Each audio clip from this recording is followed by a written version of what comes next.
नमस्कार दोस्तों, स्वागत है आपका आपके अपने यूट्यूब चैनल मनप स्टोरीज में। दोस्तों, आज की कहानी है सबसे बड़ा धर्म, गरीब की मदद।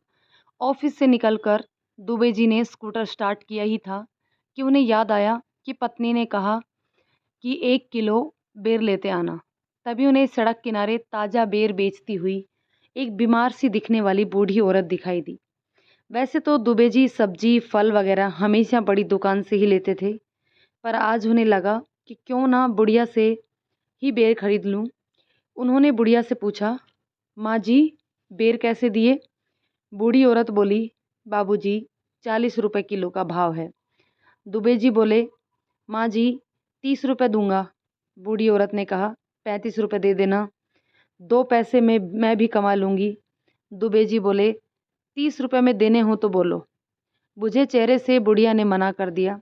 दुबे जी बिना कुछ कहे चल पड़े और बड़ी दुकान में जाकर बेर का भाव पूछा तो पता चला कि 55 रुपए किलो का भाव है। उन्होंने दुकान वाले से बोला कि इतने साल से तुम्हारे यहाँ से फल खरीद रहा हूँ, दाम तो सही करो। उसने एक बोर्ड की ओर इशारा किया जिस पर लिखा था फिक्स रेट। दुबे जी को उसका यह व्यवहार बहुत बुरा लगा। फिर उन्होंने कुछ सोचकर स्कूटर को वापस उस ओर मोड़ दिया जहां बूढ़ी औरत फल बेच रही थी। बूढ़ी औरत ने उन्हें पहचान लिया और बोली, बाबूजी, बेर दे दूं, पर भाव 35 रुपए से कम नहीं लगाऊंगी। दुबे जी ने मुस्कुराकर कहा, माँ जी, 2 किलो दे दो और भाव की चिंता मत करो। बूढ़ी औरत का चेहरा खुशी से दमकने लगा। बेर देते हुए बेर देते हुए बोली, बाबूजी, मेरे पास थैली नहीं है।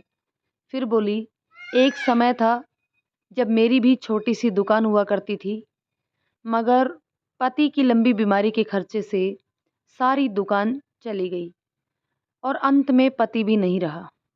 बेटा अपने परिवार के साथ कहीं और रहता है, उसकी कोई मदद भी नहीं मिलती। वह होते हुए भी नहीं के बराबर है। अब खाने के भी लाले पड़े हैं। किसी तरह पेट पाल रही हूँ।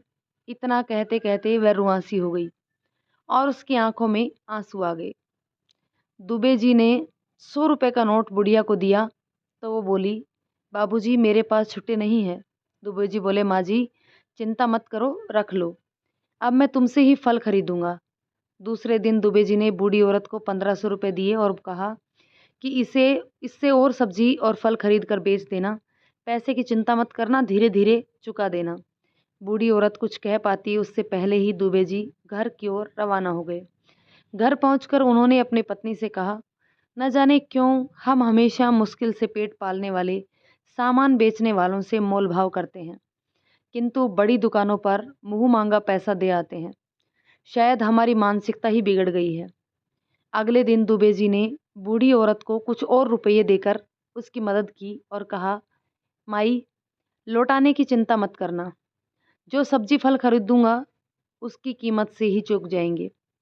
गुप्ता जी ने ऑफिस में ये किस्सा भी सुनाया तो सबने बूढ़ी औरत से ही फल सब्जी खरीदना प्रारंभ कर दिया। कुछ महीने बाद ऑफिस के लोगों ने मिलकर बूढ़ी औरत के लिए एक ठेला भेंट कर दिया। अब बहुत खुश है वह। उचित खान-पान के कारण उसका स्वास्थ्य भी पहले से बहुत अच्छा हो गया।